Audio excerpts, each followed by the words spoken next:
de réfugié. Donc vous savez qu'en tant que réfugié, normalement, tant qu'elle n'a pas eu certains ouais, elle ne peut pas encore retourner là-bas au Congo, à part si elle passe dans les bacs-bacs. Vous voyez ce que je veux dire, non? La famille ne soupçonne rien. La famille se dit, ah, elle a sa famille au Congo, RDC qui est malade. La fille a décidé d'aller au Congo. Elle ne soupçonne rien. Voilà donc, le gars est reparti. Maintenant, quand le gars repart, le gars c'est une bande de feu. Quand il repart, il rentre en Belgique.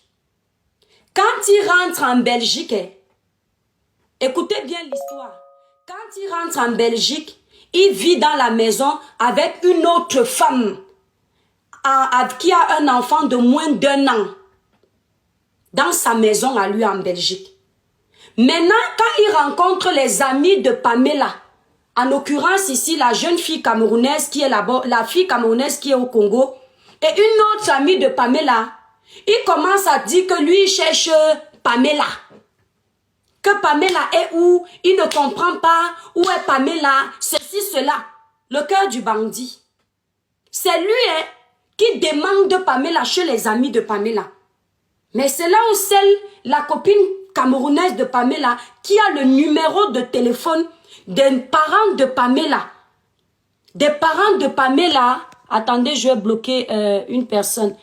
La 3, bye bye, ton accès est fini ici sur la page. Voilà. J'ai dit que ici, là, je suis très méchante sur TikTok. Voilà. J'ai pas lancé le live aux 2 endroits. J'ai lancé que sur TikTok. Donc, je vous regarde bien. Voilà. Donc, il commence à chercher Pamela, à partager le live, la famille, tapoter massivement. Il commence à partager, à demander Pamela chez ses copines. C'est comme ça que la Camerounaise dit que... il ne sait pas que la Camerounaise a le numéro de téléphone des parents de Pamela. C'est comme ça que la Camerounaise dit que... Pamela a quitté la Belgique pour partir au Cameroun rencontrer ta famille. Comment se fait-il qu'arrivé au Cameroun, elle a dévié, elle est partie voir tes parents malades? Je ne suis pas au courant. Vous connaissez le genre, c'est comme si je laisse mon ami ici, là, en France. On s'entend, quand je vais aux toilettes, elle est au courant. J'arrive au Cameroun, je rentre en RDC. Allez voir mes parents malades.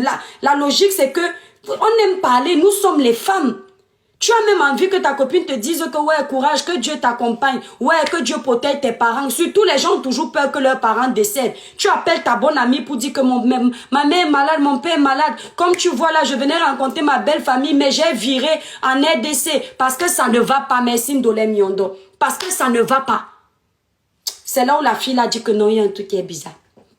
Elle appelle les parents de Pamela parce qu'elle avait leur numéro de téléphone. Avant de continuer, vous qui vivez en Europe, ayez toujours des personnes de confiance qui ont au moins le numéro d'une de vos sœurs, d'un de vos frères, ou du moins un membre de vos familles. C'est très important. Ne faites confiance à personne. Ça, c'est le petit conseil que je donne d'abord. La famille, tapotez, partagez le live, s'il vous plaît. C'est le conseil que je donne avant de continuer. C'est ainsi qu'elle appelle la famille. Et la famille répond à la fille camerounaise que... on dit que nous, on est malade. Que Pamela est venue nous voir ici. Depuis 2019, Pamela n'a pas remis ses pieds ici au Congo RDC. Et là où nous sommes ici, la mère regarde le père regarde la mère. Le père demande que tu es malade, tu as été malade. La mère dit que non. La mère regarde le père, tu as été malade. Le père dit que non. Aucun des membres de la famille de Pamela n'était malade. Pour que ce gars vienne dire à cette famille que, vienne mentir que Pamela est partie voir ses parents. Mensonge. Mensonge. C'est comme ça que les copines de Pamela commencent à mener les investigations et appeler certains membres de la famille de Pamela là-bas en Belgique. Quand la famille appelle le gars, un bande de feu, que mais je dis, Pamela est où? Tu as pris notre fille, tu as amené, quand on dit notre fille, c'est la famille, ceux qui sont en Belgique, tu as amené au Cameroun, elle est enceinte. Tu as dit que c'est pour aller voir ta famille. Tu nous sors que Pamela est partie au Congo voir sa mère et son père qui sont malades. Pamela n'a jamais été au Congo. Personne n'a jamais été malade. Qu'est-ce qui ne va pas? C'est comme ça que la famille s'y commence à secouer le gars. Le gars prend panique. Il ne veut même pas les rencontrer au début. Il change de version. Il dit que quand lui il est arrivé au Cameroun, Pamela et lui, ils ont eu les problèmes. Pamela est allée de son côté. Lui, il est allé de son côté. Voilà comment il change de bouche. Écoutez bien. À un moment même, il raconte aux gens que lui et Pamela et lui, c'était fini depuis. Quand il a expliqué que Pamela et lui, c'était fini depuis, la Camerounaise qui est l'amie de Pamela a dit que, hey, qu'est-ce qui était fini depuis? La fille était enceinte. Tu ne voulais pas qu'elle accouche. Après, finalement, tu es revenu demander pardon. Tu l'as aboulé. Tu as décidé que tu ne pas présenter à la famille. La fille a cru que c'est le mariage qui s'annonce comme ça. Comment tu peux venir dire que c'était fini depuis? Entre-temps, il raconte toutes les versions là au téléphone avec les gens. Et c'est comme ça que maintenant, alors la famille dit que non, nous on vient te voir pour que tu nous expliques ce qui s'est passé avec Pamela. Quand maintenant la famille se déplace, comme il voit déjà qu'il y a le feu, c'est chaud sur lui, il accepte que la famille vienne le voir. Mais il décide, il donne d'abord une mauvaise adresse. Il donne d'abord une mauvaise adresse, merci la reine galloise, qui n'est pas chez lui, il donne la mauvaise adresse. Ils ont mené les investigations, ils ont vu qu'il ment. Ce n'est pas son adresse. Finalement, ils trouvent sa vraie adresse. Ils descendent donc là-bas, dans sa vraie adresse. Ils appellent pour dire que nous sommes là. Le gars descend les voir pour parler avec eux. Il leur dit que ok, je veux bien parler avec vous, mais allons parler, merci pour les cadeaux, la famille. Allons parler dans mon garage. La famille signe gangang, c'est-à-dire, comment on dit ça en français? C'est-à-dire que la famille dit que nous, on ne parle pas avec toi dans le garage. Fais-nous monter dans ton appartement pour causer avec nous. Il s'agit quand même de la vie de notre soeur. Tu es malade. C'est comme ça qu'il n'a pas le choix. Il sent comment il y a la pression. La famille donc, finalement, il accepte que la famille monte sous pression. Quand la famille monte donc dans son appartement, la famille trouve un enfant de moins d'1 an. Et une autre Camerounaise, donc une Camerounaise qui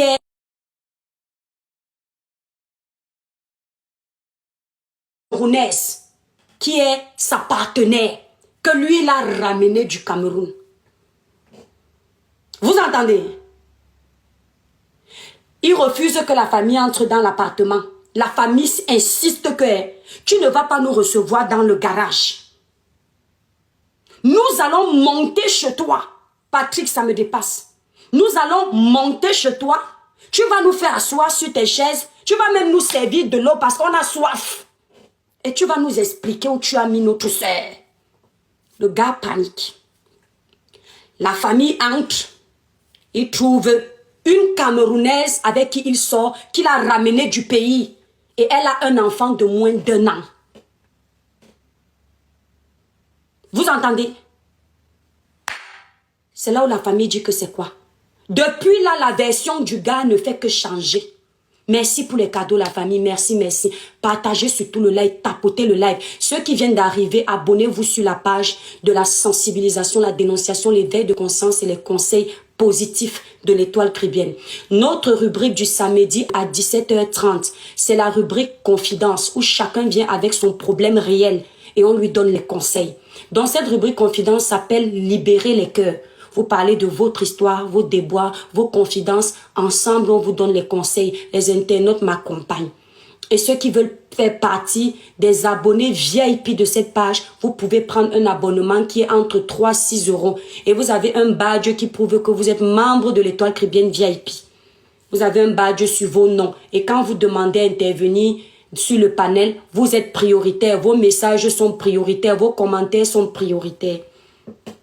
C'est comme ça alors que quand la famille découvre que quand il est parti au Cameroun avec Pamela, Pamela n'est pas revenue, mais il est plutôt revenu avec une Camerounaise avec qui il vit dans l'appartement, qui a un enfant de moins d'1 an. Ça les alerte. C'est là où ça pète un câble. Parce qu'ils sont en train de se poser la question, vu les divergences de versions, les versions différentes que le gars a données. Est-ce que là-bas, il n'a pas Pamela et il a donné l'accès valide. Vous avez compris, non? L'accès valide de Pamela à l'autre.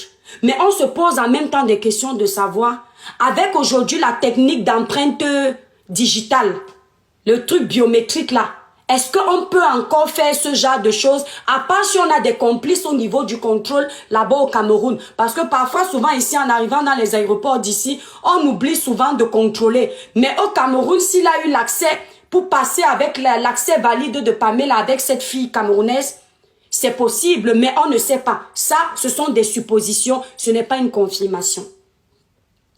Entre-temps, au Cameroun, il y a eu Jumento. Je vous ai dit que l'information de base vient de la part de cet alerteur, ce lanceur d'alerte qui, dans la plupart du temps, la plupart des cas, il a des bonnes informations.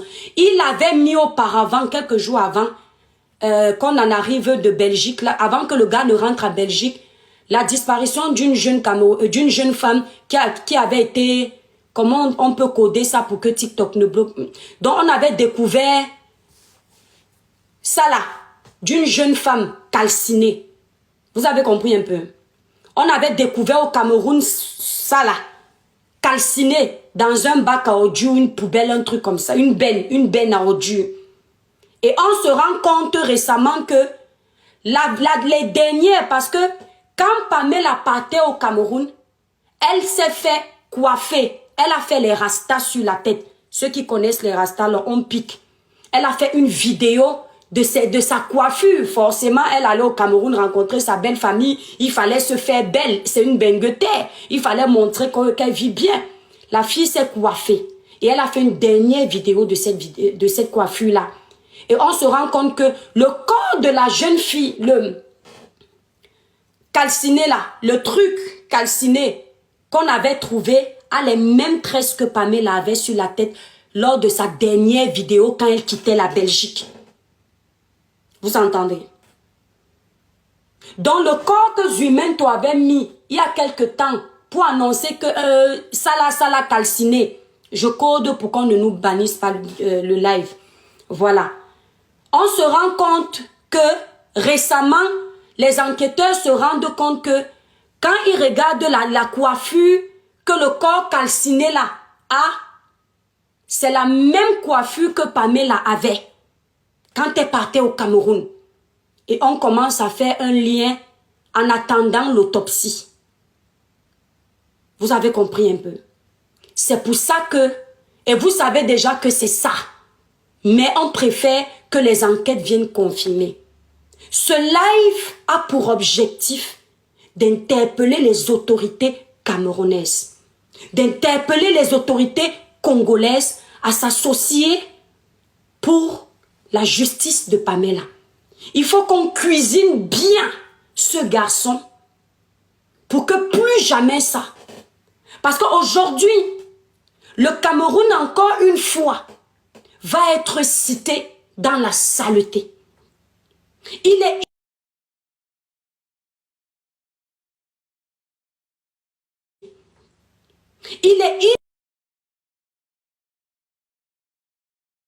inadmissible qu'une jeune Congolaise qui a voulu aider, qui a aimé, qui a donné une vie à notre frère et attendait une autre vie, puisse se retrouver comme ça.